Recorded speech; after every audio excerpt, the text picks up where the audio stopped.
सवाल ये था मंदिर फ्री कैसे होगा और होना चाहिए कि नहीं। तो पहली बात तो बता दूं, मस्जिद को मैनेज और मेंटेन करने का अनुभव 1300 साल का है, चर्च को मैनेज और मेंटेन करने का अनुभव मात्र 2000 साल का है, और मठ मंदिर को मैनेज और मेंटेन करने का अनुभव कम से कम 10,000 साल का तो है, इससे कम तो नहीं है। तो कोई ये मत बताए कि नहीं नहीं।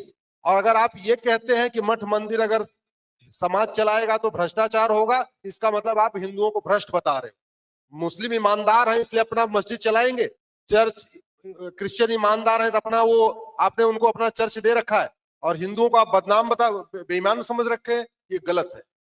मुफ्त कैसे होगा? मेरे हाथ में 2 पानी की बोतल है, एक में पानी है और एक खाली है। मैं कौन सी बोतल फेंकूंगा? पानी भरी वाली है पानी खाली वाली? ये देखो पानी हमने पी लिया, इसको फेंक दिया, चली गई नीचे। आप लोग मंदिर की हुंडी में चढ़ाना पैसा बंद कर दीजिए, सारे मंदिर अपने आप फ्री हो जाएंगे। जब तक आप वहां मोटा माल चढ़ाएंगे, करोड़ करोड़ चढ़ाएंगे, सोना चांदी चढ़ाएंगे, तब तक नेताओं की गिद्धि दृष्टि उस पर पड़ी रहेगी, वो छोड़ेंगे नहीं।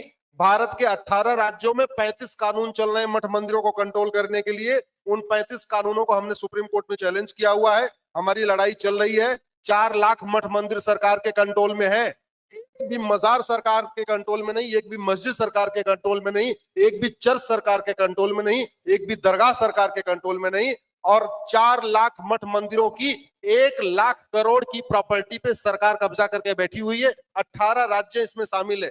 तरीका वही है, हम तो कानूनी लड़ाई लड़ते रहेंगे, लेकिन आप लोग मंदिर की हुंडी में पहले देख लीजिए, पता कर लीजिए, जो मंदिर सरकार के कंट्रोल में है, श्रद्धा भक्ति से 1 रुपए चढ़ाइए, ज्यादा से ज्यादा 10 रुपए चढ़ाइए, उससे ज्यादा मत चढ़ाइए।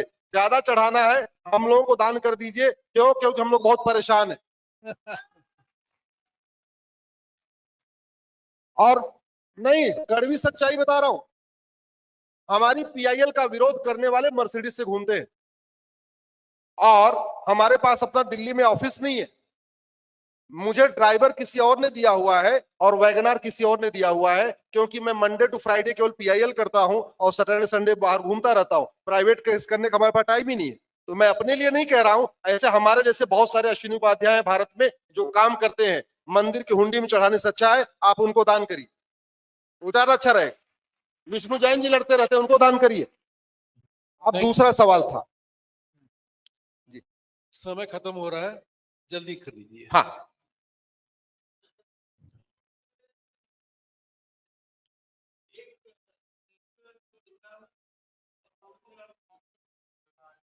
नहीं कंट्राडिक्टरी नहीं है, बिल्कुल कंट्राडिक्टरी नहीं है। मंदिर धार्मिक स्थल है, सेकुलर बिल्कुल अलग चीज है। सेकुलर में बहुत लंबी चर्चा हो चुकी है, 3 बार संविधान सभा में प्रस्ताव आया, गिर चुका है। हमारे संविधान निर्माताओं ने कहा था सेकुलर शब्द नहीं होना चाहिए। और सबसे बड़ी बात ये, मार्च 76 में लोकसभा का टेन्योर पूरा हो गया, 5 साल का टेन्योर पूरा हो गया, और नवंबर 76 में सेकुलर शब्द जोड़ा जाता है। सवाल यह है वो कौन लोग थे जो वोट कर रहे थे? जब लोकसभा का टेन्योर पूरा हो गया तो वो कौन लोग थे जिन्होंने वोट किया? सबसे बड़ी बात यह है। मैं एक विषय पे बहुत गंभीरता के साथ कह रहा हूं, आप सवाल ये था आप क्या कर सकते हैं। तो पहला काम ये करिए, आप सोशल मीडिया का उपयोग करिए और खासतौर पे फेसबुक का उपयोग करिए। बड़ी दिमाग में आ गया है कि ट्विटर तो अच्छा है, बहुत सारे लोगों को देखता हूं फेसबुक लगे नहीं है तो आम है। याद रखिएगा, भारत में मात्र 5 करोड़ लोग ट्विटर यूज करते हैं, फेसबुक 50 करोड़ लोग यूज करते हैं। जब तक वो 50 करोड़ लोग हमसे नहीं जुड़ेंगे तब तक बात बनेगी नहीं। और कैसे फ्रेंड बनाइए? आपका नाम राम है तो आप रामलाल को भी फ्रेंड बनाइए, राम कुमार को भी बनाइए, राम यादव को भी बनाइए, रामचंद्रन को भी बनाइए, राम शंकर को भी बनाइए। जितने राम नाम के 5000 लोगों को जोड़ लीजिए, फायदा ये होगा उत्तर से दक्षिण पूरब से पश्चिम आपको 5000 राम मिल जाएंगे। आप जो बातें लिखेंगे वो 5000 राम पढ़ेंगे। एक बार कम से कम वो 50 करोड़ लोग हमारे ट्रैप में तो आ जाए, वो आए नहीं। दूसरा, सांसदों विधायकों को पकड़ना शुरू करिए। हम सांसदों विधायकों से फोटो खिंचवाने के लिए मिलते हैं, शादी में इनविटेशन कार्ड देने के लिए मिलते हैं, बर्थ सर्टिफिकेट, बर्थ उनको जन्मदिन मनाने के लिए मिलते हैं, सब चीज के लिए मिलते हैं। वास्तव में राष्ट्रहित के लिए तो मिलते ही नहीं, क्योंकि जो समस्याएं संसद से ठीक होनी है वो सांसद ही करेगा। और नहीं हमको कानून मंत्री बनवा दीजिए, 5 साल में सब ठीक कर दूंगा। 1 लाख रुपए फिक्स रेट है और कोई भी व्यक्ति महीने में अगर ट्राई मारे, एक सप्ताह में एक परिवार को अगर पकड़ ले तो महीने में 4 से 5 लाख रुपए उसको मिलते हैं। जब तक ये फंडिंग नहीं बंद होगी तब तक कन्वर्जन नहीं बंद होगा।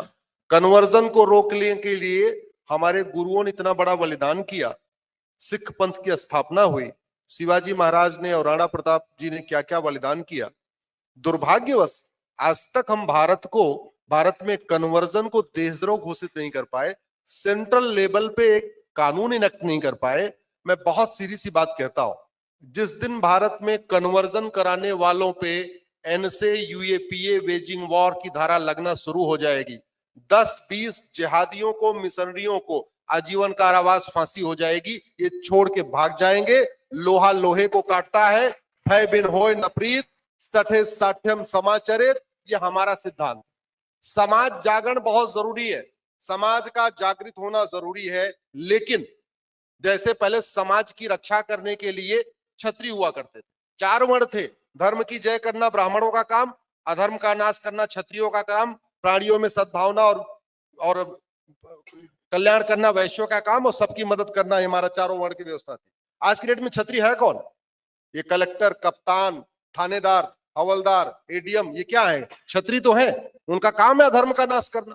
उनके सामने लैंड ग्रैबिंग हो रही है, उनके सामने धर्मांतरण हो रहा है, लेकिन उनके हाथ बंधे हुए हैं। क्यों? क्योंकि हमने कानून नहीं बनाया। ऐसी कोई समस्या नहीं है जिसका समाधान नहीं हो सकता। ऐसी कोई बीमारी है, भारत की कोई भी बीमारी लाइलाज नहीं है, भारत की कोई भी बीमारी वर्ल्ड वाइड नहीं है। ये जो बीमारियां भारत में है, यहाँ इसलिए है हमने बहुत लिबर्टी दे रखा है, हमने मानवाधिकार के नाम पे हम राक्षसों को प्रोटेक्ट कर रहे हैं, अदरवाइज इसका समाधान है।